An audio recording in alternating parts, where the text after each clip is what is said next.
Hello everybody, this is my very updated 1943 Gravely Model L garden tractor. I bought this a little over a month ago for a restoration project, and in the process of tracking down a parts donor for this machine, which you'll see it needed a lot of parts for restoration, I stumbled across a nearly all original 1943 tractor.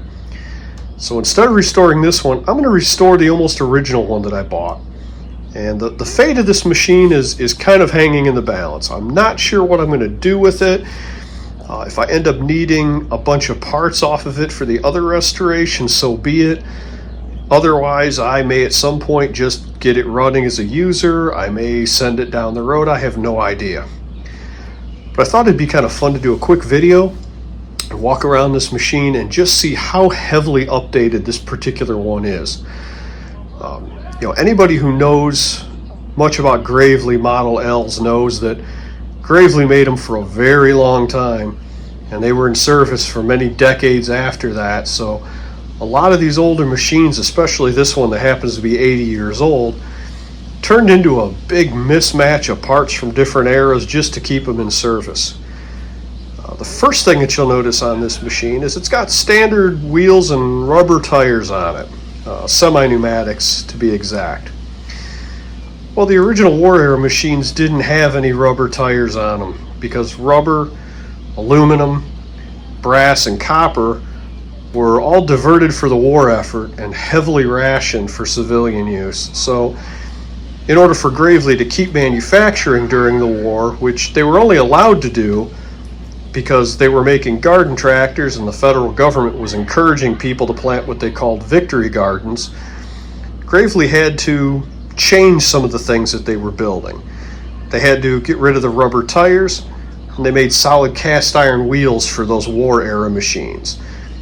Everything else that was aluminum was replaced with cast iron. The brass ID tags were replaced with tin. So the wheels, pretty glaring update to this machine, but it's a pretty standard update for the war era machines. You'll notice that this tractor doesn't have a shipper shaft on it right now. I removed that, but when I bought it, it had a remote PTO. So I'd stripped all that off and actually cleaned it all up and repainted it. And now it's sitting in my basement because I'm not going to bother putting it back on this machine. This hood is not original. That's a later decal. I think that's late 50s, early 60s. If you know, drop me a comment to be sure. But it's definitely not a 40s era logo. And the side of the hood's also got these scallops in it, which was a later style slant hood.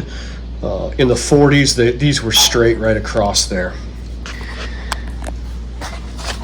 Now, one of the easiest updates to spot, this is a pretty common update for the older machines, is the canister oil filters are replaced with spin-on filters, and this one even has an oil pressure gauge on it, which looks to be pretty rough shape. This oil cap here is a pretty good indication that this has been updated from a low volume oil pump to a high volume oil pump. And when we come back here and we take a peek, that's exactly what we have.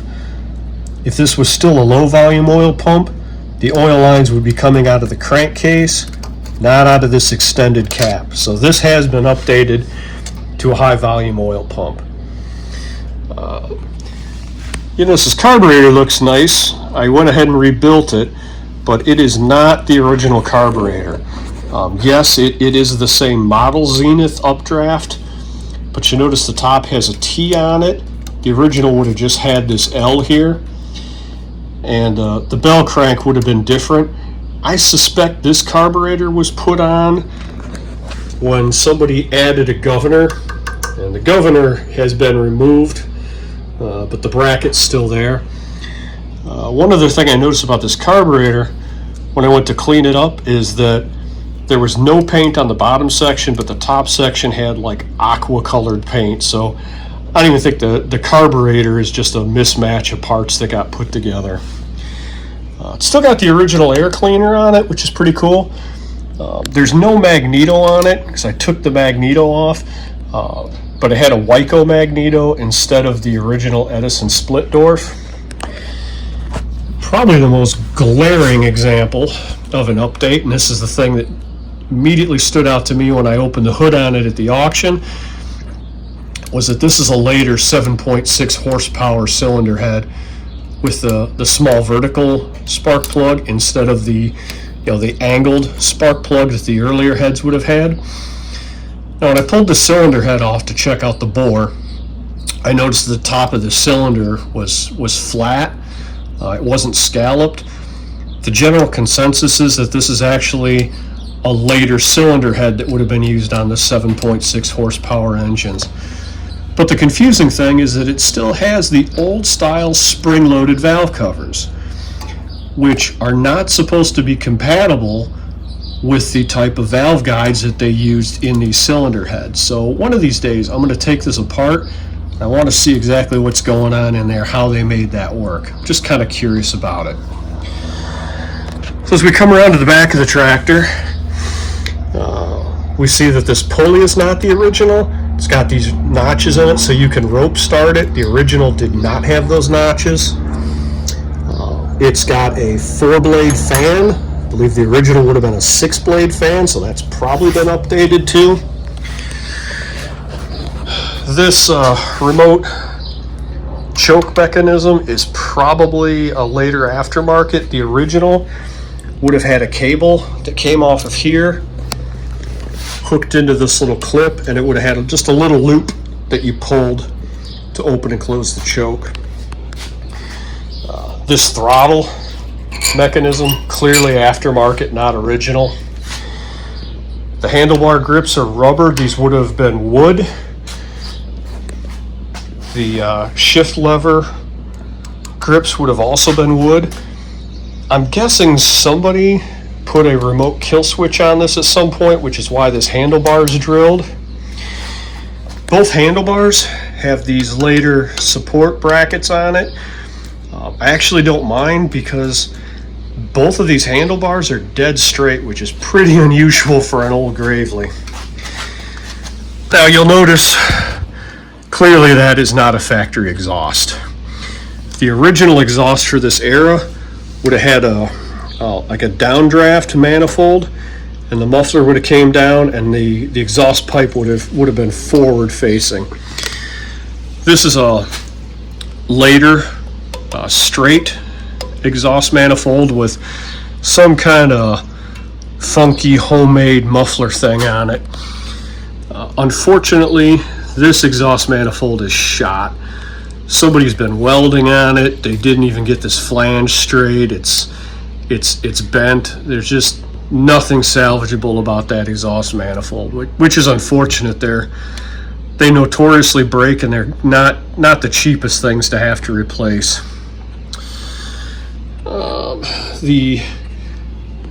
This little shift lever here, this has been welded on and repaired at some point in time, but they are the original style that were pretty slim, pretty thin. They didn't have that little ridge support on the inside, so unfortunately those were kind of prone to breakage. That's kind of all the updates on the machine. So you're kind of wondering at this point, what in the world is actually original to this machine? Well, I'm pretty sure the fan shroud is original, guessing by the serial number. The crankcase is cast iron, so that's original. The transmission housing is period correct. It's probably original, and the advanced casting is probably original because you see it's held on with studs and nuts, which was customary around World War II era. Shortly after that, they just went to bolts. So the kind of the bones of it are original, but everything else has been just heavily modified over the years. And like I said, I'm not too sure what I'm going to end up doing with this machine. I may end up stripping it down for parts for the other project. I may end up just trying to get it running. When I mic'd the cylinder, it's got a standard piston, and the cylinder was within spec. So I suspect a valve job, honing and putting new rings in it, probably run pretty decent. So anyway, that's my updated 1943. Thank you very much for watching, and I will see you on the next episode.